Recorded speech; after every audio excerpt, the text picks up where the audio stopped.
Hey everyone, welcome into TexAgs Rewind presented by T-Mobile. They want to remind you to visit T-Mobile.com/across America to learn more how you can get value and coverage through T-Mobile. We talked a lot about the national championship game. It was a fun game to watch. Georgia takes it from Alabama, obviously. Billy came on the show. We broke it all down and what this means for A&M beyond and whatnot. Charean Williams on her Aggies in the NFL. How about Ryan Tannehill the year he's having? Mike Evans as well, breaking records out there. Aggie Hoops, Logan Lee in the house. We talked about that game against Ole Miss. And, of course, we had to do much more with Billy Liucci. It is TexAgs Rewind presented by T-Mobile. What do you think the big storyline coming out of yesterday was? Oh, I just think the storyline is just, look, Kirby winning at his alma mater. That's special. We don't see that. I don't know how often have we seen it? I'm trying to think now of who's. I'm sure there's somebody Spurrier. like super recent. Who? Spurrier. That's probably the most recent, right? Because Edo, even though it feels like he worked there, but that wasn't his alma mater. So, that's really special, and it's been a climb for them.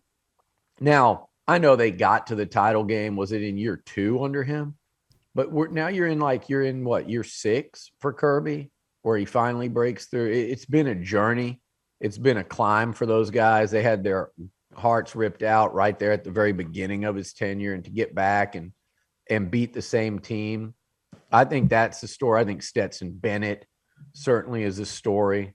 I think that defense, the redemption of that elite defense that people finally found a reason to shoot holes in, because that's what we all want to do, is shoot holes in anything. And that defense got redemption.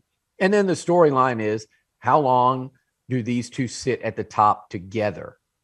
Is this 2-loss Alabama team the beginning of, not the end, well, you never know with Nick Saban, but the beginning of Alabama being mortal? And does A&M rise up and join them right there at along, as the two powerhouses in the West, and has Georgia pushed them out? Or is this a multi-year run at the top where Georgia finally broke through? It's been a multi-year run anyway. They've had some epic games in the last couple of years, but is this going to be a deal where we see Bama and Georgia play each other for the next 3 years and make it a 4, 5 out of 6, whatever it is, run in the SEC title game with these two meeting again for a national title in the next 3 seasons? So that'll be the interesting question, is where does Bama go from here?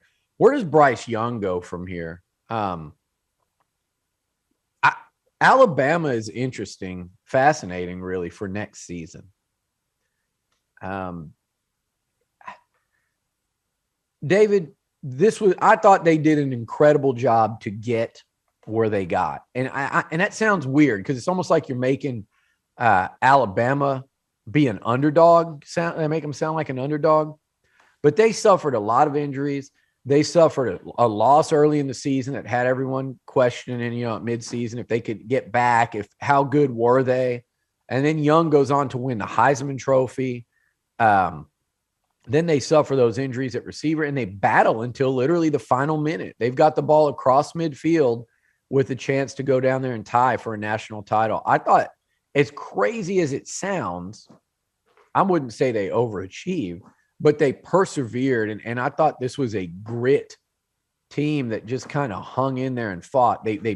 But you also go back and say they lost to A&M, and we love A&M, but that was a 4-loss A&M team that they lost to. It is what it is. They had a backup quarterback that struggled mightily at times, and that backup quarterback went in there and beat them. And that was a 4-loss A&M team. They were within a minute of losing to a rival Auburn team without Bo Nix, with TJ Finley. They were within 60 seconds of losing to TJ Finley in Auburn. They almost lost to LSU, who was, completely, ravaged roster in Tuscaloosa. And then Arkansas gave them a run with a chance. They had the ball with a chance to tie late. So this Alabama team was really damn good. I think they were the second best team in college football, but they were not dominant this year.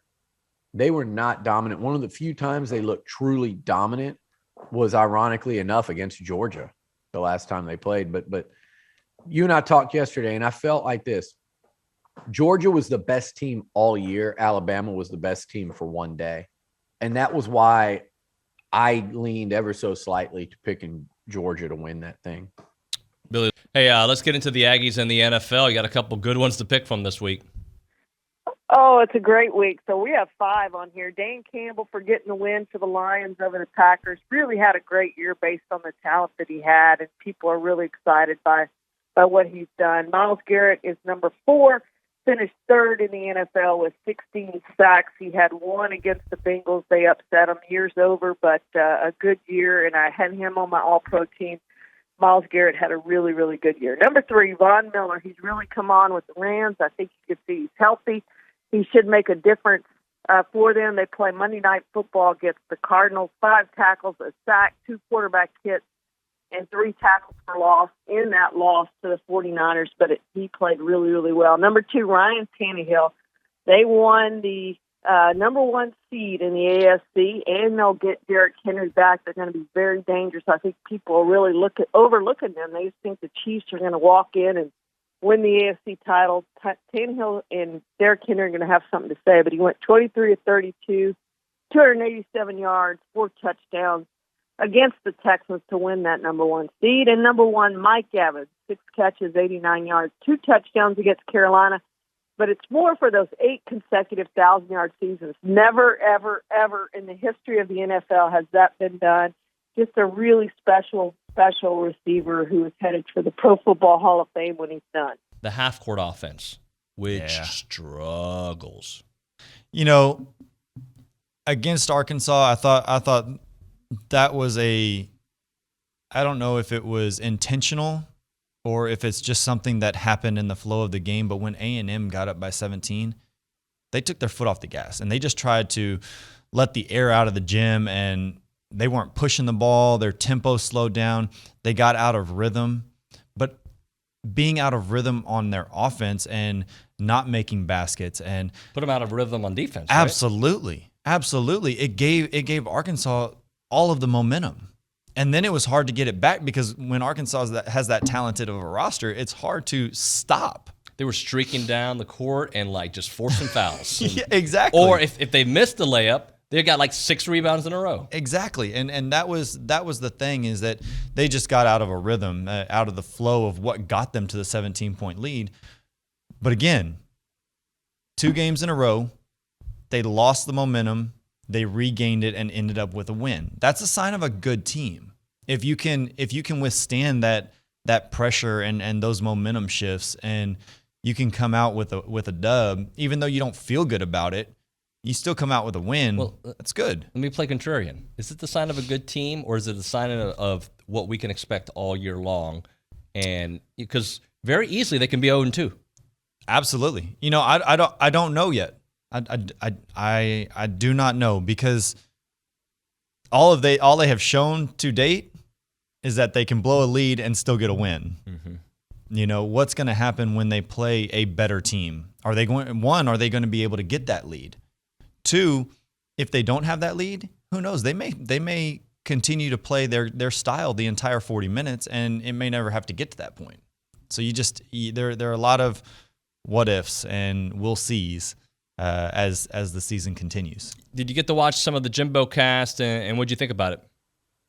I enjoyed it. I thought the setup made it a little difficult. I recorded. I'm gonna go back and watch it again, but I thought the setup, I like the idea of it. I thought ESPN could have maybe done a little better to make it. It felt like, I think you do it a little more like the Manning cast, where you get a little better of the view of the game, so you could, not feel the need to go over to the full screen as much as I was feeling. But I enjoyed listening to them, but I felt like it was set up strangely with the.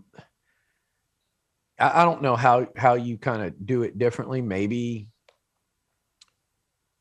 you rotate coaches in and out and have a smaller set, so we get a little more of each guy. I couldn't really hear it sometimes, like someone, when someone's talking, it's not on the screen and you couldn't tell who was saying what, just things like that. But I thought it was cool. I really enjoyed listening to Jimbo. I liked listening to Coley a lot. I thought Elijah had some stuff that was really, interesting to me, but I just love the fact that Texas A&M and Jimbo and the Aggies had the opportunity to do that and took ESPN up on that. And it was just something new. It was something different. It was a tremendous infomercial for the program. And people like to joke about it because, they didn't get it, meaning they didn't have the opportunity to do it. A&M got the opportunity to do it. What they fail to realize is A&M earned the opportunity because they beat Alabama on the field. They were the only team that had done it up until last night, including Georgia. Just further adds to the significance of that victory. And then what people aren't realizing is all these things add up, David. And it's just like I said, I've said it many times. If you go back to, and look, I get the immediate response. The immediate response is you still lost 4 games. And I'm telling you, it's so bothersome when Aggies feel the need to do that. Leave that to your Longhorn troll brethren. I don't need an Aggie telling me, get over the Alabama win. Let's just stop talking about it and move on. We lost 4 games. We all get that. Part of the excitement moving forward, though, has everything to do with that game.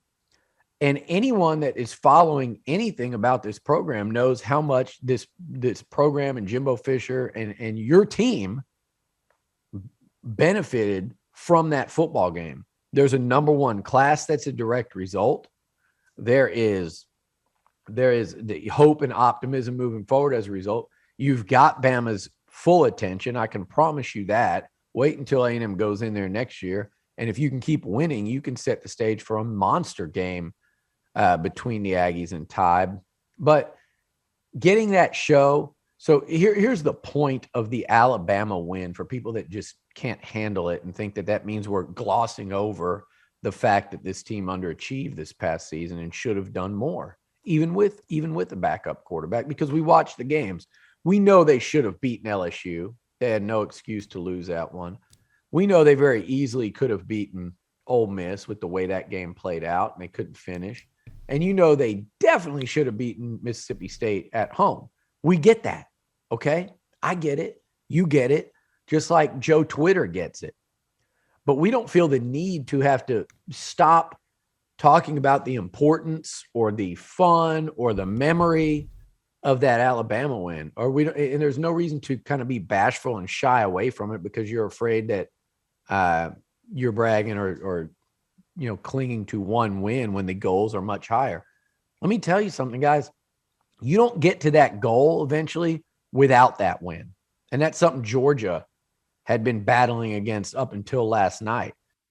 Thank you. Thanks for watching. You know what to do. Like, subscribe, comment, share, all the good stuff. We'll see you guys next time.